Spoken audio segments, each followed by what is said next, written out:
முறைப்படி அந்த கோரிக்கைகள் ஏற்று முடித்து வைக்கிற நிலையிலேயே அரசு இல்லை. இப்போதைக்கு அந்த போராட்டத்தை எப்படியாச்சும் சமாளிக்கணும், அவங்கள சமாதானப்படுத்தணும்னு தான் பண்ணியிருக்காங்க. உங்களை மாதிரிலாம் நாங்கள் கையாளலைன்னு சொல்லி அரசு சொல்லுதில்ல, நாங்கள் அவங்கள ப்ராப்பராக ட்ரீட் பண்ணிட்டு இருக்கோம், பேச்சுவார்த்தைகள் நடத்திக்கிட்டு இருக்கோம். ஒரு அரசு ஊழியர்களே போராடுற நிலையில் ஒரு அரசு இயங்கிட்டு இருக்கோம்னா, அப்போ இந்த அரசு அவங்க ஊழியர்களையும் சரியாக கவனிச்சுக்கலாம், மக்களையும் சரியாக கவனிச்சுக்கலாம் தானே அர்த்தம். அவங்க கிட்டேருந்து நீங்கள் வாங்கின பணம், மாதம் பிடிச்ச பணம், அந்த இன்ஜின் சூட்டில் அவன் ஒவ்வொரு நாளும் எத்தனை பேருக்கு எவ்வளோ நோய் உபாது, அந்த போக்குவரத்து கழக ஊழியர்களுக்கு எவ்வளோ பேருக்கு பைல்ஸ் வந்திருக்கும், எவ்வளோ பேருக்கு எலும்பு தேய்மானம் நடந்திருக்கும். மக்களுக்கான அரசு இயந்திரமாக இல்லாமல் இருக்கிறதுனால தான் இத்தகைய நிதி சுமை ஏற்படுதா? ஆமாம். அரசு வாங்கின கடன் அரசு பார்த்துக்க போகுது அப்படின்றாங்க. அரசு எப்படி பார்க்கும்? யார் மூலம் பார்க்கும்? யார்கிட்ட இருந்து பணம் வாங்கும்? எதன் மூலம் வாங்கும்? யார் மேல செலவு கூட்டும்? யார்கிட்ட பணத்தை பிடுங்கும்?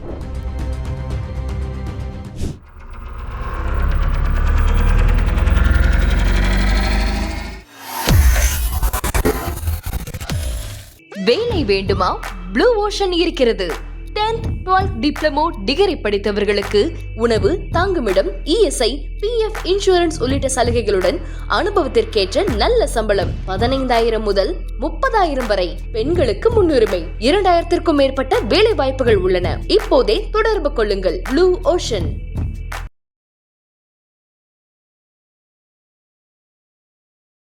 தமிழர்கள் அனைவருக்கும் அன்பு வணக்கம்.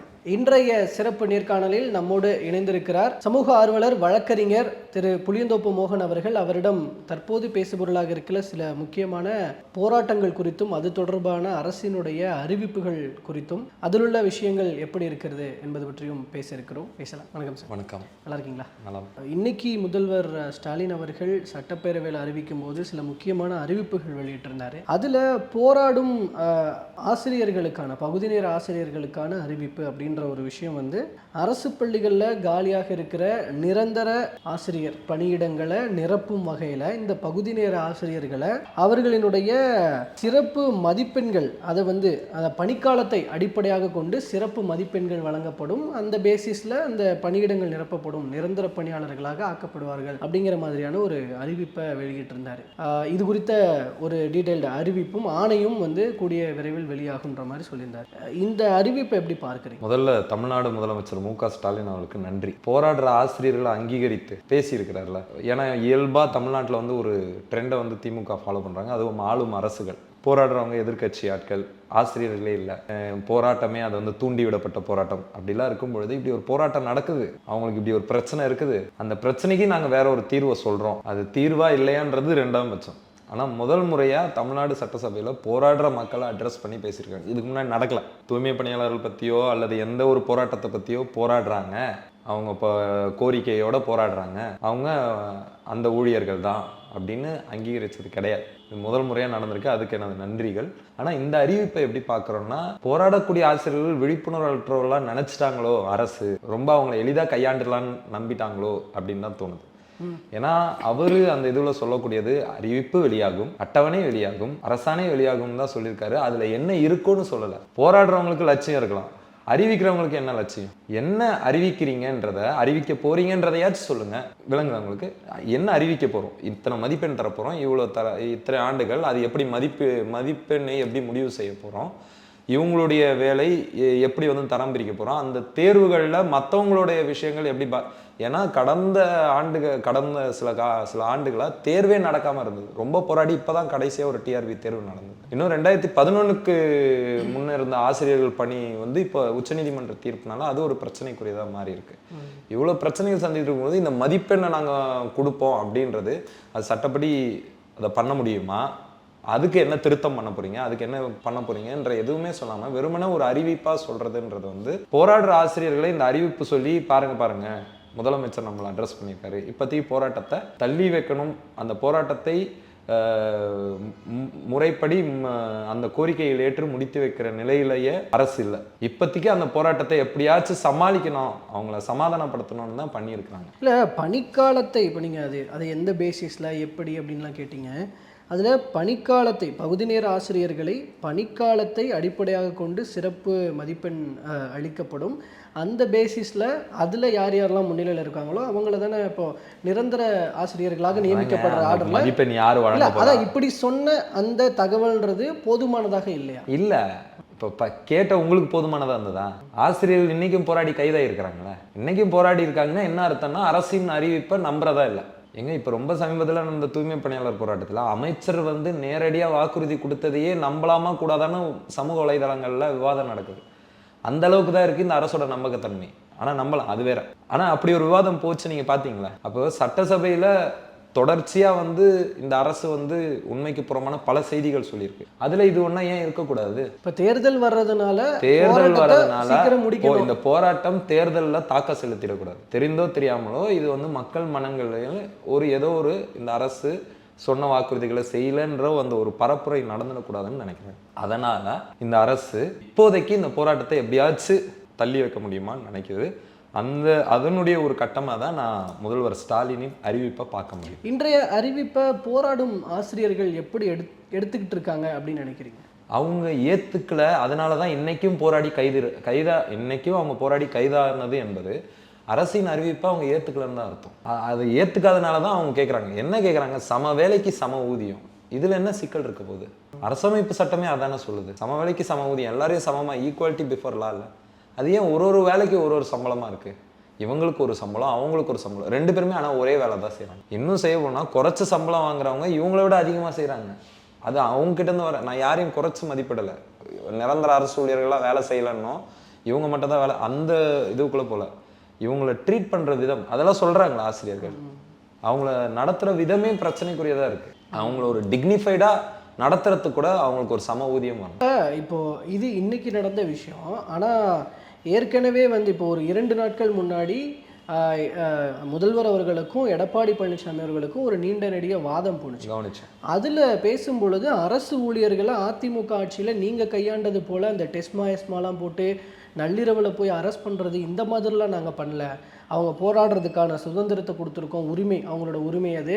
அப்போ அதெல்லாம் பண்ண விடுறோம். நாங்கள் வந்து உங்களை மாதிரிலாம் நாங்கள் கையாளலைன்னு சொல்லி அரசு சொல்லுதில்ல.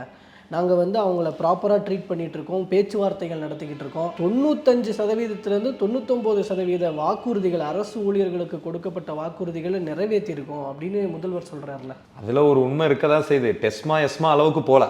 ஆனால் போராடுற அரசு ஊழியர்களுக்கு என்னென்ன நெருக்கடிகள் கொடுக்கப்படுதுன்னு போராடுற அரசு ஊழியர் சங்க நிர்வாகிகளை கேட்டால் தானே தெரியும். அவங்களுக்கு நெருக்கடிகளே வரலையா? துறை ரீதியான நெருக்கடிகள் தரலையா? அவங்களுக்கு பதவி உரைகள் ரத்து செய்யப்படலையா?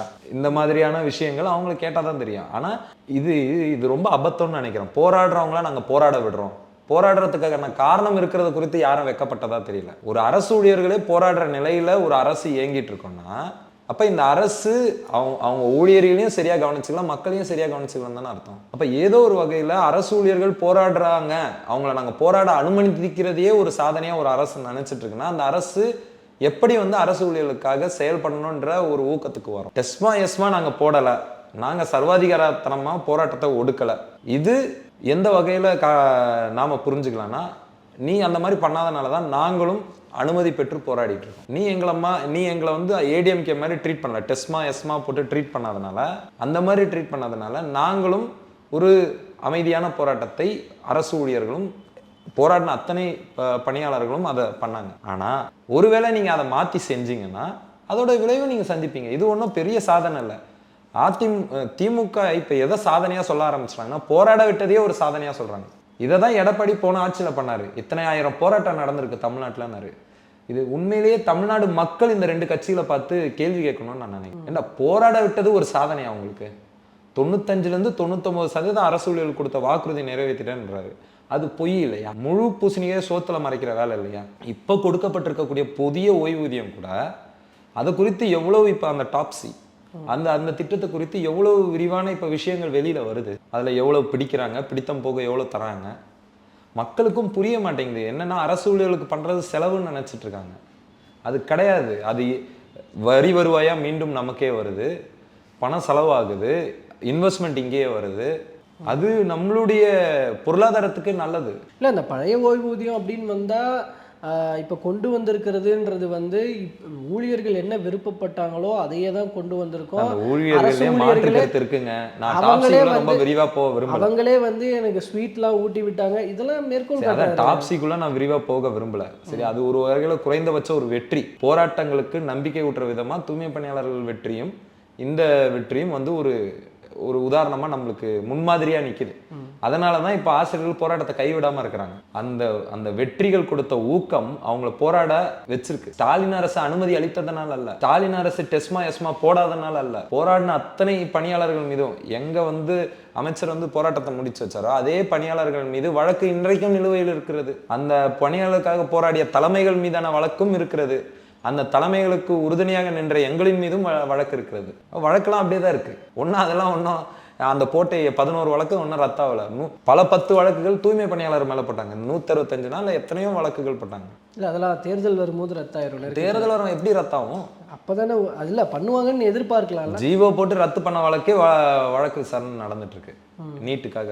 எவ்வளவு சொல்ல முடியும்? சிஐஏ போராட்ட வழக்குகள் இன்னும் இதே எழும்பூர் நீதிமன்றத்துல நடக்குது. அதனால வந்து நாங்க இப்படி கையாளல, இதெல்லாம் சாதனை இல்லை. முதல்ல போராடுறாங்கன்றதே வந்து உங்க ஆட்சிக்கான எத்தனை போராட்டம் நடக்குதுன்றதே உங்க ஆட்சிக்கான ஒரு ரேங்க் கார்டு மாதிரி, அது ப்ரோக்ரஸ் கார்டு. போன ஆண்டு எத்தனை போராட்டம் நடந்தது, இந்த ஆண்டு எத்தனை போராட்டம் நடக்குது. போராட்டங்கள் எண்ணிக்கை குறையதான் அங்க ஒரு நல்ல அரசு நடக்குதுன்னு அர்த்தம். இப்போ போராடுற எல்லாருமே விளிம்பு நிலை மக்களா இருக்கிறாங்க. இது சோஷியல் ஜஸ்டிஸ் கவர்மெண்ட்ன்றாங்க. போராடுற செக்ஷன்ஸை பாருங்க, போராடுற செக்ஷன்ஸும் விளிம்பு நிலை சபால்டமா இருக்கிறாங்க. அப்ப இது குறித்து ஒரு அரசு அக்கறை கொள்ளாமல் நாங்க போராட அனுமதிச்சதே ஒரு பெரிய சாதனையா சொல்றது எந்த வகையில சரி? இல்ல அப்படி பார்த்தா போராட்டங்கள் இல்லாத ஆட்சிகளே இருக்காதுல்ல ஆட்சி காலம். ஆமா, இந்த சிஸ்டம் போராட்டத்தை இது பண்ணிட்டு இருக்கோம். போராட தான் இந்த சிஸ்டத்துல நாம வந்து நமக்கான உரிமையை பெற முடியும். அதுல நான் மாற்று கருத்து இல்லை.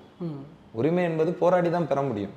ஒரு மனு கொடுத்தோ யாசகமாகவும் பெற முடியாது. அதெல்லாம் okay, it's not a charity, it's ரைட்ல. அப்படி இருக்கும் பொழுது ஆனால் இவங்க சொன்ன விஷயத்த கூட செய்யாம இருக்கிறது தான் பிரச்சனைன்ற. கொடுத்த வாக்குறுதிகள் செய்யாம இருக்கிறது இருக்குல்ல, அது வந்து ஒரு பெரிய பிரச்சனை. தேர்தல் வாக்குறுதியை வச்சுட்டு பேசுவோம், எத்தனை செஞ்சாங்கன்னு பேசுவோம். அப்போ இந்த இடத்துக்கு வரணும். அப்போ 95% 99% வாக்குறுதிகள் நிறைவேற்றிட்டோம் இல்ல சொல்றது. போக்குவரத்து ஊழியர்கள் கோரிக்கை நிறைவேறிடுச்சா? அவங்களோட ஓய்வூதியம் எல்லாம் கொடுத்துட்டீங்களா? ஒண்ணு கிராஜுவிட்டி, அவங்களோட கிராஜுவிட்டிங்க அவங்க கிட்ட இருந்து நீங்க வாங்கின பணம், அவங்க பணம், மாசம் பிடிச்ச பணம், அந்த இன்ஜின் சூட்டுல அவன் வந்து ஒவ்வொரு நாளும் எத்தனை பேருக்கு எவ்வளவு நோய் உபாது, அந்த போக்குவரத்து கழக ஊழியர்களுக்கு எவ்வளவு பேருக்கு பைல்ஸ் வந்திருக்கும், எவ்வளவு பேருக்கு எலும்பு தேய்மானம் நடந்திருக்கும். ஓய்வு காலத்தை ஒரு நிம்மதியா கழிக்கலாம். அந்த கிராஜுவிட்டி வந்ததுன்னா குழந்தைங்க மதிக்கும். எதுவுமே அவங்களுடைய அந்த ரிட்டையர்மெண்ட் லைஃபே டிக்னிஃபைடா இருக்கிறது எதை வச்சிருக்கோம்னா இந்த பணம் வச்சுதான். ஏன்னா இன்னைக்கு உறவுகள் பணத்தால ஆயிடுச்சு, வேற வழி இல்லை. அண்ட் மோரோவர் கமிட்மெண்ட்ஸ் நிறைய. ஆமா, 60 வயசுல ரிட்டையர்மெண்ட் வரும். ஒரு 15 லட்ச ரூபா நம்ம இத்தனை வருஷம் சேர்த்து வச்ச பணம் நம்மளுக்கு கிடைக்கும். அந்த 15 லட்ச ரூபா வாங்கினா எதனா ஒன்று பண்ணலாம். இப்போ அந்த நம்பிக்கையில எல்லாம் வந்து இவங்க என்ன பண்ணாங்க, அதை கொடுத்துட்டாங்களா? அதெல்லாம் அவங்க பணத்தை கொடுக்க முடியலையே இந்த அரசுனால. 2,32,000 கோடி நிலுவையில இருக்குன்றதெல்லாம் சரி, அந்த நிலுவைத் தொகையை பெறுவதற்கும் நாம எந்த முயற்சியும் எடுக்கலன்ற. கிட்டத்தட்ட அது நம்ம கடன்ல 32% ஒன்றிய அரசாங்கம். அதெல்லாம் நான் அந்த நிதி நெருக்கடி எல்லாம் இருக்கதான் செய்து நான் இல்லைன்னு இல்லை. ஆனா நாம என்ன பண்ணிட்டு இருக்கோம், இங்க நடக்கக்கூடிய ஊழல்களை மிச்சம் பிடிச்சாலே நம்ம எவ்வளவு பண்ணலாம். ஆனா அதுக்கு நான் அதை வாங்கக்கூடாதுன்னு சொல்ல வரல, அது நம்ம பெறணும். ஆனா நம்ம கிட்ட ஒரு ப்ராப்பரான ஒரு நிதி நிர்வாகம் இல்லையோன்னு தோணுது. இங்க இருக்கக்கூடிய உலக வங்கிகள் சொல்லக்கூடிய திட்டத்தின்படி நம்ம செயல்பட்டு இருக்கோம். போக்குவரத்து கழகங்களை தனியார் மயமாக்குறதுல தான் நம்ம கவனம் இருக்கு. பள்ளி கல்வித்துறையை தனியார் மயமாக்குறதுல தான் கவனம் இருக்கு. மருத்துவத்துறையை தனியார் மயமாக்குறதுல தான் கவனம் இருக்கே ஒழிய அதை வந்து மக்கள் வயப்படுத்துறதுல, மக்களுக்கான துறையா மாத்துறதுல இவங்க அக்கறை இல்லை. ஆக்சுவலாக அதை தான் நானும் கேட்கணும்னு நினச்சேன். அப்போ மக்களுக்கான அரசு இயந்திரமாக இல்லாமல் இருக்கிறதுனால தான் இத்தகைய நிதி சுமை ஏற்படுதா? ஆமா, அது மக்களுக்கான நிறுவனங்களா இல்லாதனால அதை தனியார் மயம் படுத்திட்டு வருவது தான் இவ்வளவு நிதி ஃபினான்ஷியல் டிஸ்மேனேஜ்மெண்ட்டுக்கு மிக முக்கிய காரணம். கடன் வாங்கினா உனக்கு என்னன்னு ஒருத்தர் சொல்லிட்டு போறாரு. அதை அப்படி பார்க்கக்கூடாது. கடன் என்னை பாதிக்குது, என் அரசு வாங்குற கடன் எனக்கான திட்டங்களை செய்ய முடியாமல் என் அரசு திணறும், ஒரு டெட்லாக் ஏற்படும். இல்லைன்னு சொல்ல முடியுமா? அவர் அளவுக்கு நான் எக்கனாமிஸ்ட் இல்லைனாலும் ஓரளவுக்கு எக்கனாமிக்ஸ் தெரியும். அரசு வாங்கின கடன் அரசு பார்த்துக்க போகுது அப்படின்றாங்க. அரசு எப்படி பார்க்கும், யார் மூலம் பார்க்கும், யார்கிட்ட இருந்து பணம் வாங்கும், எதன் மூலம் வாங்கும், எதுலலாம் அது செலவை குறைக்கும், யாருக்கான செலவை குறைக்கும், யார் மேல செலவை கூட்டும், யார்கிட்ட பணத்தை பிடுங்கும், இதெல்லாம் கேள்வி இருக்குல்ல. இதுக்கெல்லாம் பதில் சொல்லணும்ல அவரு. உங்களுக்கு என்ன அரசு தான் கட்ட போகுதுன்னா என்ன ஸ்டாலின் வந்து துபாயில் பண்ண இன்வெஸ்ட்மெண்ட்லேருந்து வந்து எடுத்துகிட்டு வந்து கொடுப்பாரா? அவர் ஏதோ பண்ணலைன்றாங்க, ரைட்? இல்லை சன் டிவிலேருந்து அது குறித்த கேள்வியும் எழுப்பப்பட்டிருக்கு. முதலீடுகள் எவ்வளோ கொண்டு வந்தீங்க, இங்கே எவ்வளோ அப்ளை பண்ணியிருக்கீங்க, எவ்வளோ வேலை வாய்ப்புகள் கொடுக்கப்பட்டிருக்கு, இதை பற்றின ஒரு வெள்ளை அறிக்கை வெளியிடுங்க, நான் கேட்டுக்கிட்டே இருக்கேன் அப்படின்னு எடப்பாடி பழனிசாமி அவர்கள் கேட்குறாரு. அது தொடர்பான மீட்டிங் ஒன்று ஐ திங்க் 12ஆம் தேதியோ 13ஆம் தேதியோ நடக்க போது, அதில் வந்து கலந்துக்கோங்க அப்படின்னு சொல்லி டிஆர்பி ராஜா அவர்கள் சொல்கிறாரு, தொழில்துறை அமைச்சர். அதில் ஒரு பதில் கிடைச்சிரும்னு எதிர்பார்க்கலாமா அந்த மீட்டிங்? தெரியலையே, அந்த மீட்டிங் நடந்தால் தான் தெரியும். நடக்காத வரை இந்த அரசு எது சொல்றதுன்னு நம்ம நம்ப முடியாது. ஏன்னா இந்த அரசு சட்டசபையிலையும் போய் சொல்லுது, பத்திரிகை மன்றங்களையும் பொய் சொல்லுது. இந்த அரசு பொய் சொல்லிட்டு இருக்கு தொடர்ச்சியாக. எல்லா விஷயங்களையும் நம்ம பார்க்குறோம். அதுக்கப்புறம் வேற வழியே இல்லை, போராட்டக்காரர்களின் வலிமையை பார்த்து வந்து மண்டியிடுது. அதுவும் நடக்குது. ஜெயலலிதா பண்ண மாதிரி ஆட்சி பண்ண முடியாதுங்க. நீங்க ஜெயலலிதாவே உயிரோட இருந்தால் டெஸ்மா போட முடியாது. இன்னைக்கு வேற உலகம். இன்னைக்கு தாமிரபரணி நீங்க நடத்திட முடியுமா?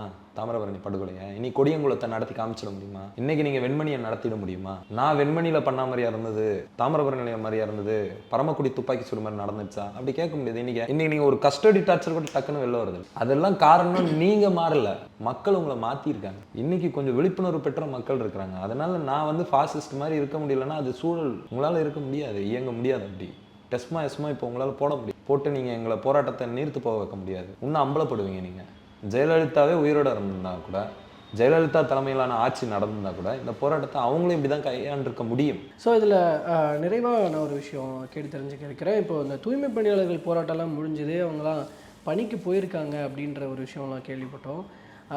இப்போ எப்படி இருக்காங்க அவங்க? ஏன்னா நீங்கள் களத்துலேயும் அந்த சட்டத்துக்காக போராட்டங்கள்லையும் துணை நின்றவர்கள், இப்போது என்ன சொல்கிறாங்க தூய்மை பணியாளர்கள்? இல்லை, அவங்களுக்கான கோரிக்கை நிறைவேற்றப்பட்டிருக்கு. 31/7/2025 பணி நிலைமையில் அவங்களுக்கு பணி வழங்கப்பட்டிருக்கு. முதற்கட்டமாக 850 பேர் நேற்று முதல் பணிக்கு திரும்பியிருக்காங்க. அதில் 850 பேர் ஜோன் 4 இந்த பகுதிகளில் வச்சுருக்காங்க. இன்னொரு 400 பேர் 600 பேர் எண்ணிக்கை முன்ன பின்ன இருக்கலாம். அவங்களுக்கு 30ஆம் தேதிக்குள்ளே பணி கிடைச்சிடும். அதனால் அவங்க அளவில் கோரிக்கை நிறைவேற்றப்பட்டிருக்கு அந்த 31/7. இதுக்கடுத்து அந்த தொழில் தீர்ப்பாயத்தில் பர்மனன்சிக்கான சட்ட போராட்டம் தொடரப்போகுது. ஆக்சுவலி இன்னும் அவங்க செட்டில் ஆகலை, சொல்ல போகிறோம். பர்மனன்ட் ஜாப் கிடைக்கல. மாநகராட்சி கீழே வேலை கிடைச்சு. பர்மனன்சி வந்து உழைப்போர் உரிமை இயக்கம் அவங்க வழக்கு தொடுத்திருக்கிறாங்க. அந்த வழக்கில் 2 OS இருக்குது, ஒரிஜினல் சூட்டு. அந்த ஒரிஜினல் சூட்டு விசாரணை நடக்கும். அந்த விசாரணையின் முடிவில் இவங்களுக்கு பர்மனன்சியா இல்லையான்றது முடிவாகும். அப்போ இந்த போராட்டங்கள், இப்போது போராட்டங்கள் திடீர்னு ரொம்ப அதிகமாச்சு. பல துறைகளை சேர்ந்தவர்கள் போராடிட்டு இருந்தாங்க. ஒவ்வொரு துறையாக வந்து செட்டில் பண்ணிகிட்டே இருக்கிறாங்க. இந்த தேர்தலுக்கு முன்பாக, தேர்தல் தேதி அறிவிப்புக்கு முன்பாக எல்லாமே ஒரு முடிவுக்கு வந்துடும். அந்த முடிவின் மூலமாக திரும்பவும் ஒரு பாசிட்டிவான ஒரு பார்வையை திராவிட மாடல் அரசு வந்து சம்பாரிச்சிரும் அப்படின்னு நம்பலாமா? நிறைவேற்றிட்டா நம்பலாம். ஏன்னா இவங்களுக்கும் போராடுறவங்களுக்கும் என்னன்னா, நீ நிறைவேற்றி நான் ஓட்டு போடுறேன்னு தான் சொல்கிறாங்க. இவங்க இந்த அரசை வந்து ஒரு பரிவோட தான் அணுகிறாங்க போராட்டக்காரர்கள். எந்த போராட்டக்காரர்களும் இந்த அரசை எதிர்நிலையில் வச்சு அணுகலை, உரையாடணும்னு தான் விரும்புகிறாங்க. உங்ககிட்ட பேசணும்னு நினைக்கிறாங்க, உங்ககிட்ட கோரிக்கை வைக்கணும்னு நினைக்கிறாங்க, உங்களை எதிர்க்கணும்னு நினைக்கல, உங்களை வீட்டுக்கு அனுப்பணும்னு நினைக்கல. ஆனால் நீங்கள் இதை கண்டு கொள்ளாமல் இருக்க மிக நிச்சயமாக இவர்கள் அதற்கான கூலியை தருவாங்க. நிறைவேற்றிட்டா பிரச்சனை இல்லை தானே, நிறைவேற்ற வரதான் இந்த சிக்கல். ஒரு பக்கம் இருக்கிற நிதி சுமையில் இதை எந்த அளவுக்கு முழுமையாக நிறைவேற்றுவாங்களா இல்லையா? அண்டு முதல்வர் அவர்கள் சொன்ன அந்த 95 to 99% இன்னும் ஓரிரு சதவிகிதம் இதெல்லாம் முழுமையடையுமா அப்படிங்கிறத பொறுத்திருந்து பார்க்கலாம். அது நடக்கும் போதும் பேசலாம் சார். கண்டிப்பாக பேசலாம். தற்போது வரைக்கும் பல்வேறு தகவல்களை கருத்துக்களை பெறந்தவண்ணமைக்கு நன்றி. நன்றி.